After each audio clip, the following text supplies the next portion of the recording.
are a direct audit of the performance of the Honorable Prime Minister and this government. The PM was the face, the body and the head of the BJP campaign, which cried, "Ab ki baar 400 par." And what is the result of that audit?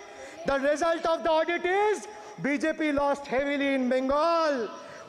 They were stunned in Uttar Pradesh, shaken up in Maharashtra. Their slogan was, "Jo Ram ko laye hai, hum unko layenge," backfired, sir.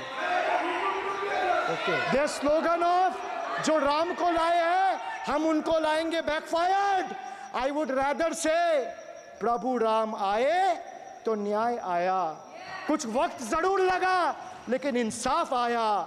BJP not only faced a humiliating defeat from the Ayodhya seat, but it also lost Badrinath in the last by-election. That takes me back from where I started. वक्त बदल गया है. पर अभिषेक बनर्जी जी का भाषण पढ़ रहे थे.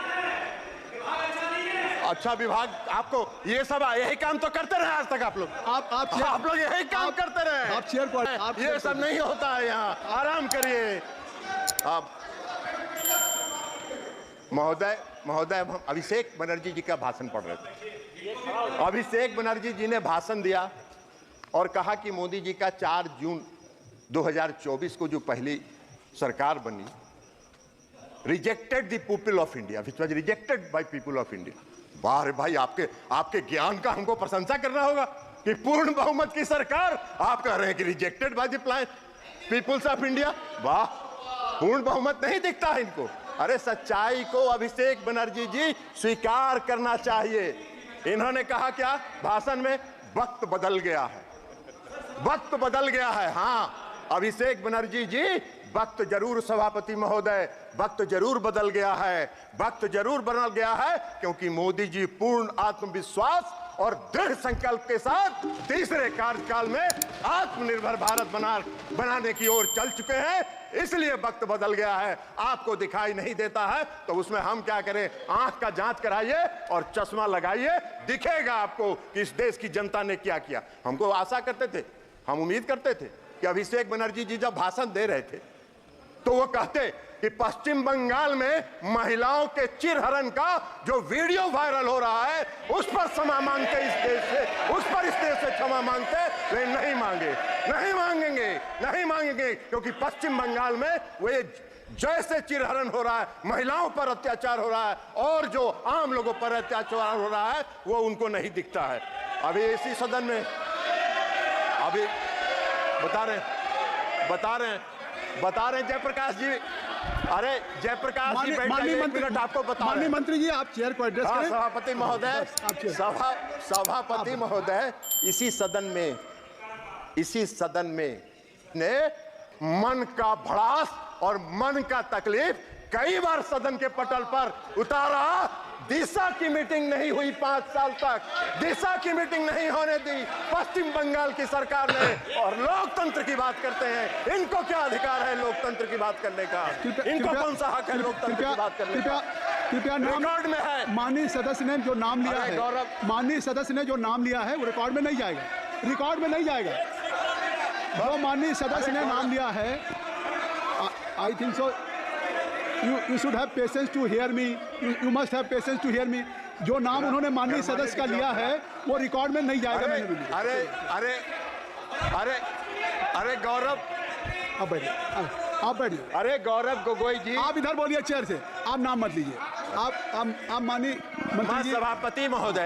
सभापति महोदय, माननीय सदस्य गौरव गोगोई जी को नहीं, वो भी थे यहाँ, वो इस सदन में प्रेजेंट थे. नहीं, उनका नाम मत लीजिए. वो सदन के सदस्य नहीं. ठीक है, इसलिए मैं नाम. ठीक है. हाँ ठीक है.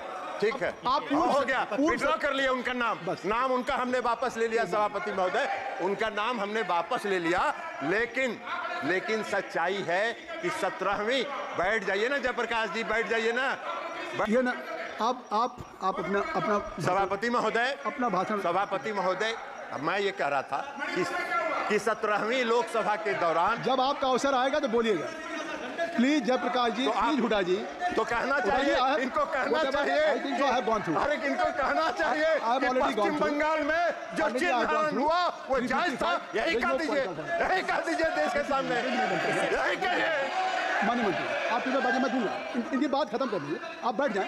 जयप्रकाश जी आप बैठ जाएं, बैठ जाइए ना। ये क्या बात है, आप जयप्रकाश जी बैठ जाइए। माननीय सदस्य, ऐसे सदन ऐसे नहीं चलता। माननीय मंत्री जी आपसे आग्रह है कि आप अपना भाषण कृपया संक्षिप्त करें और आप माननीय सदस्य का नाम। महोदय मैं नाम नहीं ले रहा हूं, मैंने नाम वापस ले लिया, नाम हमने विड्रॉ कर लिया। अब हम ये कह रहे हैं कि 17वीं लोकसभा में उस समय माननीय विरोधी दल के नेता और सबसे बड़े पार्टी के जो नेता थे, उन्होंने सदन के अंदर कई बार अपनी पीड़ा का इजहार किया कि उनके क्षेत्र में दिशा की बैठक होने नहीं दी जा रही है, और गौरव गोगोई जी बैठे हुए थे। गौरव गोगोई जी उसके गवाह हैं, जयप्रकाश जी तो उसमें थे नहीं, ये कहां से जानेंगे। तो इसलिए गौरव गोगोई जी के सामने पीड़ा हुई। एगो सीट कांग्रेस को दिया, कांग्रेस ने दिया नहीं, एक कांग्रेस एक को सब। अब उसके बाद भी लगे हुए हैं, तो लगे रहिए मुन्ना भाई, कुछ न कुछ तो मिलेगा। लेकिन 99 वाला भी खतरा है, सांप का अगर काटा तो 0 पर आइएगा। लेकिन लगे रहिए, क्या करिएगा। और पूरा भाषण हमने शैलजा जी का भी सुना, शैलजा जी का भी भाषण हमने पूरा सुना, और शैलजा जी का भाषण हमने सुना वो पूरा हरियाणा केंद्रित था। अरे ये देश का बजट है, हरियाणा का बजट थोड़े है। जयप्रकाश जी भी अभी बोल रहे थे पूरा हरियाणा केंद्रित। अरे देश का बजट है भैया, देश पर बोलो, देश। और नरेंद्र मोदी जी पूरे देश को आगे बढ़ाना चाहते हैं। ये उनका संकल्प है, ये उनका आत्मविश्वास है। इसलिए मैं समझ दूंगा, मैंने कहा है मैं दूंगा। आप बैठ जाइए जयप्रकाश जी डिक्टेट नहीं कर सकते सदन में, आप बैठ जाएं। मैंने हुडा जी को कह दिया, रूलिंग दे दिया, आप बैठ जाइए। अब अध्यक्ष महोदय, सभापति महोदय, वित्त मंत्री का आप बैठ जाएं, कृपया आप सब लोग बैठ जाएं। तो हमने ये कहा कि पूरे 3 दिन तक ये बजट पर कम बोलते रहे। देश के प्रधानमंत्री आदरणीय नरेंद्र मोदी जी का चेहरा इनको पसंद नहीं था, तो इसलिए उनकी आलोचना में ये पूरा 3 दिन इन्होंने बिताया। अब बजट में जो प्रावधान है उसको इनको दिखाई ही नहीं पड़ा, वो देखना भी नहीं चाहते, इसलिए कि ये तो पीड़ा में है, अंदर से कष्ट में है, विचलित है। तो मन जब विचलित रहता है तो सच अच्छी बात दिखाई नहीं पड़ती है। इसलिए कह रहे हैं इनको बजट के भाषण में, वित्त मंत्री जी के बजट के भाषण में साफ लिखा है कि 9 प्राथमिकताओं के संबंध में प्रयासों की परिकल्पना की गई है, और वो 9 प्रयास देश को आत्मनिर्भर भारत बनाने की दिशा में ले जाएगा। ये इस बजट में है, ये उनको दिखा नहीं। पहला क्या है, कृषि में उत्पादकता और अनुकूलता, रोजगार और कौशल प्रशिक्षण, समावेशी मानव संसाधन विकास और सामाजिक न्याय, विनिर्माण और सेवाएं, ऊर्जा सुरक्षा, अवसंरचना, नवाचार, अनुसंधान और विकास, और अगली पीढ़ी के सुधार। तो प्रधानमंत्री नरेंद्र मोदी जी तो अभी की पीढ़ी के अलावा अगली पीढ़ी तक भी सोच रहे हैं, इनको ये दिखाई नहीं पड़ रहा है। तो अभी दिखाई नहीं पड़ रहा है तो इसमें हमारा क्या दोष है।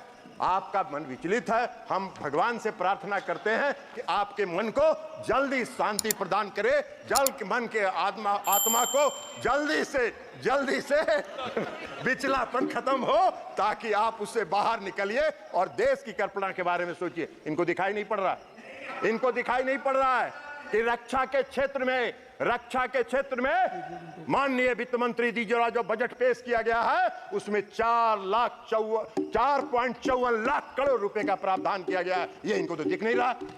ये पूरा देश के लिए है, ये देश की रक्षा और सुरक्षा के लिए है। इनको ये नहीं दिख रहा है कि ग्रामीण विकास के क्षेत्र में 2.65 लाख करोड़ रुपए का प्रावधान किया गया, वो इनको दिखेगा नहीं। इनको नहीं दिखेगा कि कृषि को अभी चर्चा कर रहे थे माननीय सदस्य श्री सभापति महोदय जयप्रकाश जी, कह रहे थे कृषि का बड़ा नुकसान हो रहा है। अरे कृषि के क्षेत्र में 1.52 लाख करोड़ रुपए का प्रावधान इस बजट में किया गया है, वो आपको नहीं दिख रहा है। शिक्षा के क्षेत्र में 1.25 लाख करोड़ का प्रावधान किया गया है, वो इनको नहीं दिख रहा है। स्वास्थ्य, सूचना एवं प्रौद्योगिकी के क्षेत्र में 1.16 लाख करोड़ का प्रावधान किया गया है, वो इनको दिख नहीं रहा है, इनकी नजर से ओझल हो रहा है। इनको दिख रहा है तो सिर्फ मोदी जी का चेहरा दिख रहा है, और मोदी जी का चेहरा देख के ये भड़क जा रहे हैं। साहब बड़ा देख नहीं रहे, लेकिन भड़किएगा तो क्या करिएगा, देश की जनता को वही चेहरा पसंद है, तो इसलिए वो चेहरा आगे बढ़ रहा है।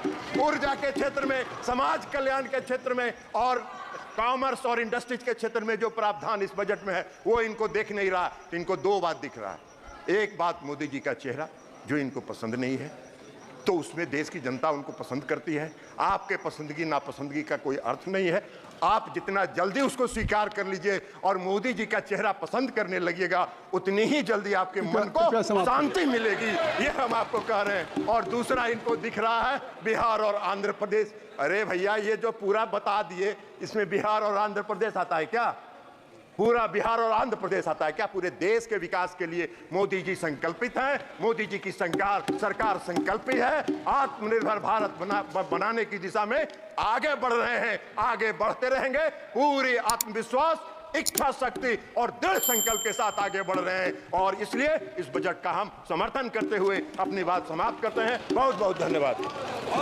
धन्यवाद। माननीय दीपेंद्र हुड्डा जी, जब आप पहली बार खड़े हुए, मैंने कहा कि माननीय मंत्री जी का भाषण हो जाए, मैं आपको दूंगा अवसर। इसके बावजूद भी लगातार व्यवधान हुआ। नहीं, अब आप मुझसे डिस्कशन मत करिए। आपने एक बात उठाई, मैं उसका पहले जवाब दे दूं पूरे सदन के लिए भविष्य में। लोकसभा बाजेट अधिवेशনের সময় তৃণমূল কংগ্রেস সাংসদ অভিষেক বন্দ্যোপাধ্যায়কে তীব্র আক্রমণ করলেন জেডিইউ সাংসদ লালনু সিং। তিনি বলেছেন, পশ্চিমবঙ্গের মুখ্যমন্ত্রী মমতা বন্দ্যোপাধ্যায়ের তার রাজ্যের মহিলাদের প্রতি ধর্ষণ, নির্যাতন, দুর্ব্যবহারের জন্য ক্ষমা চাওয়া উচিত।